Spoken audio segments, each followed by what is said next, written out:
Hi bene, willkommen bei NØGLEN, bentornati sul canale. Innanzitutto grazie anche per questo martedì e per esservi ancora una volta connessi alla live che ho fatto con Lucy e Anastasia per sfatare qualche mito sulla Danimarca. Su qualcuno l'abbiamo sfatato davvero, dai. Avete partecipato in parecchi, quindi sono stato molto contento perché poi è durata tanto e anzi abbiamo dovuto troncarla perché sennò stavamo fino alle 2 di notte a parlare, quindi bene così, potete recuperarla in qualsiasi momento andando qui, oppure se vi iscrivete al gruppo Danimarchizziamoci l'ho pubblicata anche lì sopra, comunque è sempre sul canale. Oggi quindi invece, visto che nelle ultime settimane abbiamo parlato di questioni un po' importanti, abbiamo parlato di Svezia, abbiamo parlato di Danimarca, in entrambi i video da più di 2 ore l'uno, siamo tranquilli e concludo, per ora almeno, il mio progetto sulla musica faroese con la seconda delle 2 interviste. Questo progetto è iniziato qualche mese fa con un macro articolo sulla musica faroese che vi lascio sempre qua in descrizione, l'intervista a Mario Zisca e ora l'intervista a Eyði Horsdal, che è appunto il protagonista di questo video. La recensione sul suo album la trovate già sul sito, è uscita più di un mese fa, invece ho voluto, per spalmarlo un po' più sul lungo periodo, aspettare a pubblicare anche la sua intervista per non metterla troppo vicina a quella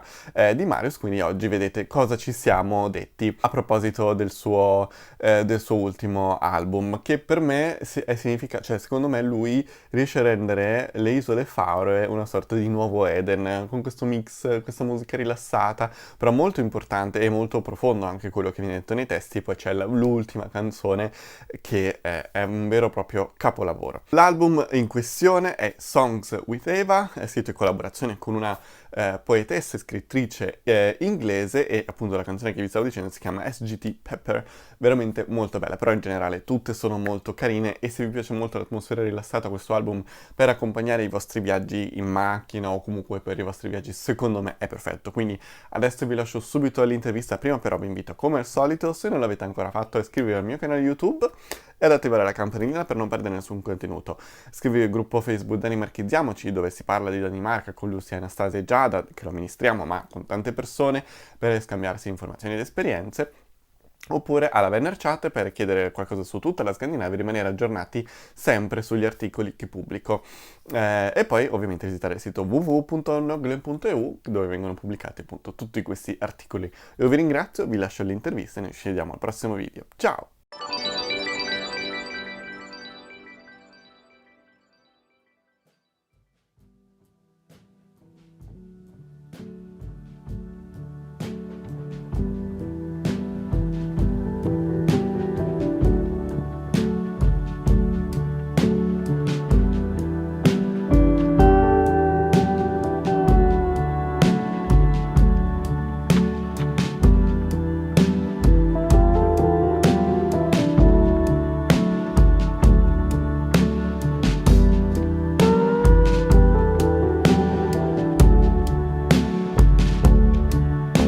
Yes. Nice background is a painting. Yes, so it's my grandfather was an artist, and I have lots of his paintings around. So why not sit in front of this? Yeah, very good. Good choice. Yes, yeah. So my first question is, how is the correct pronunciation of your name? Eyði? Eyði? No, in Faroese, the D with the line through Mm. is usually not. It doesn't usually have a sound at all. So it's Eya, Eya. Yeah, okay. So, Yeah, yeah. So it's actually much easier to say it when you hear it rather than you having read it before, for okay. English speaking at least. And welcome Aya on my channel, which is called NØGLEN, which means key in Danish. I don't know if you speak Danish or Yes, I speak Danish too. Yeah. Okay, wonderful. And thanks for your time. So I would ask you to introduce yourself to my public. Yeah. Thanks a lot. Did I get your name, by the way? Robin, is it? Robin, yeah. Robin, name. Thank you, Robin. Introduce myself. My name is Eyði Horsdal. I'm from the Faroe Islands, and yeah, I write songs and Songs with Eva. The album in question is my debut album, and yeah, it is It is written with Eva Perrin-Fontana. She is based in London, writing poetry, and yeah, she's also a musician and a songwriter too. For this project, she was writing these intuitive poems while busking in the street, handing them to strangers.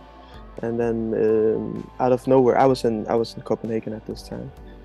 She started sending me a few of these short, quickly written poems in flow, sort of intuitive poems.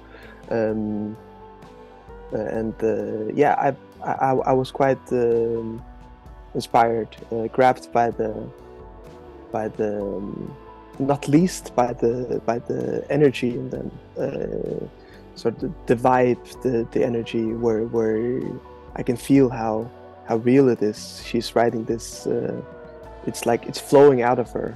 All of these short poems, where it's like you can sense the immediacy, the spontaneity, but also the realness in them, because I really feel how authentic and real it was. That she really had a lot in her heart to share. And then of course, as I do, I sat down and worked with the first poem, and created a song, wrote a song with this poem, sent it back to Eva, and the next day I got a new one, and back and forth. We pretty soon had written over 40 short songs very quickly, very intuitively. I tried to copy her method of writing in flow, and and tried to give myself some framework to really do that well, and really try to be as honest as I could. It sounds simple, but it's pretty hard with your ego to do that, because they can sound. You can pretty quickly sound very naive, very very unsophisticated when you try to do that. And of course, a lot of these 40 plus early songs were not as good. You also have to, when you do that, I think you also have to accept and even like that you fail, that you write bad songs too. It's not a defeat; it's actually a win when you do that. When you can do that, that's the only way to also write the good songs.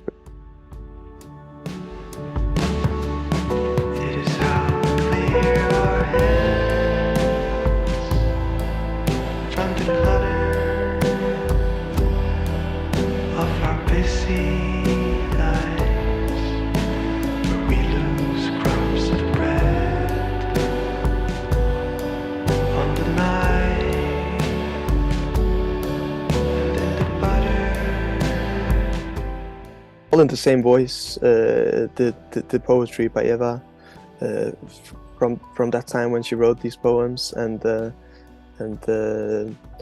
then it's all recorded in the Danish countryside, in this farm turned studio, where it was quite far from the next village.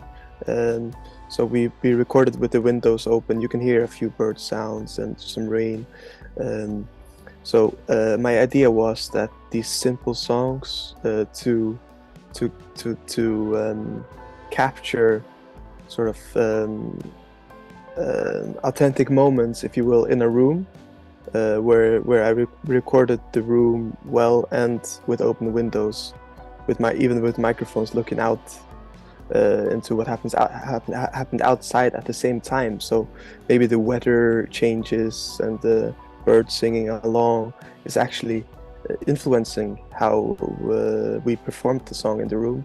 And as you said, each song can be like, the recordings are quite unique in that way, because of that, and also because they are performed live in this room. So there's not so much overdubbing going on. There is some but it's mostly with strings and stuff that is not is not part of the main time meter, and the lead vocal and the guitar and stuff that or a piano that will set the structure of the song. Is always performed live. So and sometimes everything is performed live. Maybe it doesn't get you the very first time, but it gets better because of this. There are so many things to listen to in this looser format, I would say, when everything is performed live with the open windows in that room.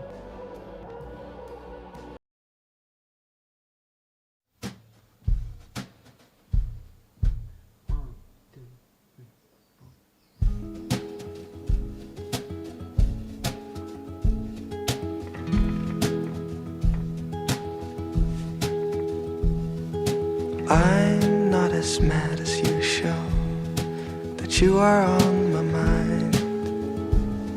In fact, I've become accustomed to be. Apart from the Danish countries that you said before, are there artists who have inspired your job? If yes, which ones? Or you don't have inspirators? Oh, of course I have. Lots of.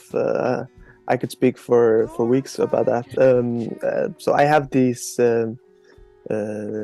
playlists of reference tracks for this album that have the sound or the performance or the songwriting that would really fit into what I was hoping to blend into this project. But then if we go back, I mean, Paul Simon is one of my heroes in terms of songwriting. His songwriting has always moved me a lot and still does. Of course, the production and the end sort of aesthetic of this might differ a bit from what most of his stuff may be, but I think if you dig into the actual songwriting and you remove all of the sound aesthetics and the instrumentation, then maybe you will definitely hear some Paul Simon influences in there. Teitur, a Faroese songwriter that you should know if you don't, is also really, really good, and for sure you can hear some. A lot of people say that you will hear some in my singing voice, and maybe some of the melodic movements too, that I have listened to quite a bit of Teitur. And then this more ambient approach. There are a ton of influences that way too. One album that I listened to a lot when creating this was Mark Collis. Mark Collis's only solo album, so named Mark Collis. It's a very nice ambient album in a room where you really can, hear the hand played stuff. So you can hear the string noise. You can even hear the mouth clicks a little bit, and all that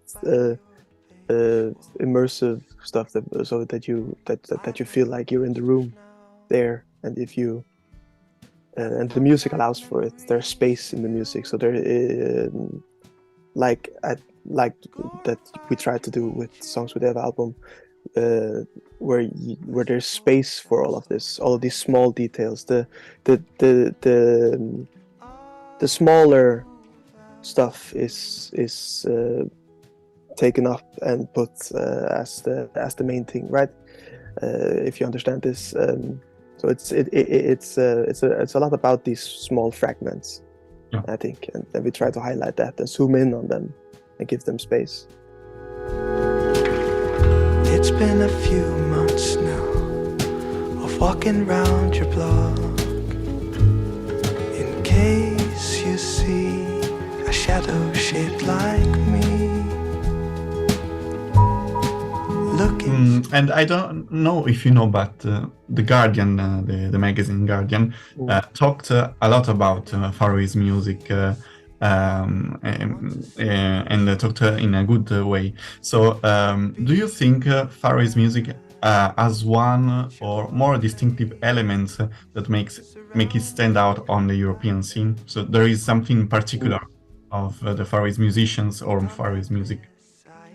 Well, yes and no. I mean, it's not for me to say, but I think that there is, if you consider the population is quite small, and if you compare to similar sized cities in the European mainland, then maybe you will get a bit more music than average, and it's because of what we just spoke about, or maybe it's a lot of different factors. You can also consider the weather is quite rough, so maybe you stay inside a lot and you work on I mean, creative stuff, but I'm speculating. This might not be true at all, but for sure, usually you will find this melodic, singable character in Faroese music.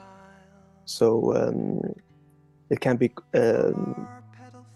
quite simple like that. So that it is possible to do sing-alongs, and it usually also has well, maybe not usually, but there's a lot of melancholy involved in the aesthetic, in the emotion, and in the music very often, and it's quite common, I think, in a lot of the northern countries. Maybe if you listen to Icelandic music and Scandinavian and stuff, there's this melancholy involved quite often. Maybe that's also the darkness of the winter. Who knows?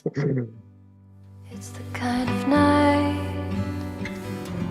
I've just let my friends go, and I'm walking alone to my house. You will do a promotional tour also in Denmark or in another Scandinavian country. So what we did a release tour here in the Faroe Islands, where we did 5 shows around the release of the album at the end of March, a few weeks ago. I mean, for now, that was it. I'm playing a few smaller shows here in the Faroe Islands over the next month, but I'm not looking much forward. Not much longer forward into the future than that. So who knows what will happen?